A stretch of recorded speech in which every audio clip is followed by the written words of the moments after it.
Surfing session 296. I went surfing on a Saturday morning. I can't believe I'm almost at 300 sessions now in my surfing journey in just over 3 years. That's almost twice a week on average in the Boston area, and I've really been enjoying it. In this session, I was focused on trying to catch some nice green waves and immediately execute a bottom turn and a top turn once I caught the wave. This allowed me to surf on a fairly steep, clean, critical section before it turned into whitewater. Some of the set waves were taller than the 2 to 3 feet in the surfline forecast, so I had a great time. I caught several A-frame waves that were nice and clean and went both to my left and to my right.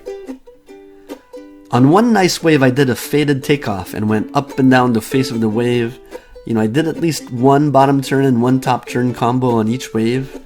On another wave, I remember I was hitting the lip very critically.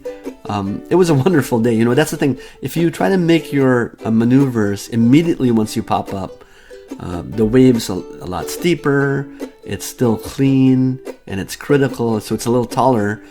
And you want to try to, with all this practice that I've had, I've been able to try to make those maneuvers immediately. When I started, I would make them at the end of my ride because I was still just learning to pop up. But now things are starting to become more ingrained in my muscle memory, so I'm able to do them pretty quickly, and it's been opening a lot of opportunities in my surfing. On a few waves, I caught the waves late, after the whitewater already broke. However, I stayed on the wave and let it punch me forward. The whitewater gave me enough speed to go down the line and catch up with the breaking wave from behind. For example, on one left, I was behind the whitewater, but I let it pick me up and I kept on going left as the wave peeled left. And then when I saw the section open up, I twisted my board onto the top section of the wave. It felt great. I'll have to practice doing that a lot more because towards the end of the session, sometimes you're too tired to catch a nice green wave, and the whitewater will help you by pushing you forward.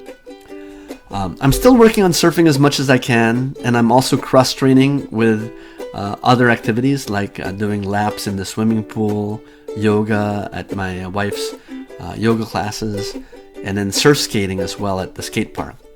It's been a lot of fun, and I've also enjoyed befriending a lot of the local surfers in the area. I hope you liked this video. If you did, please click like, comment, or subscribe. That'll help my channel a lot. This is one of my videos on my surfing playlist on YouTube. Check it out. I've been recording my surfing progression over time, and like I said, I'm at surfing session 296 in just over 3 years now. Thanks for watching.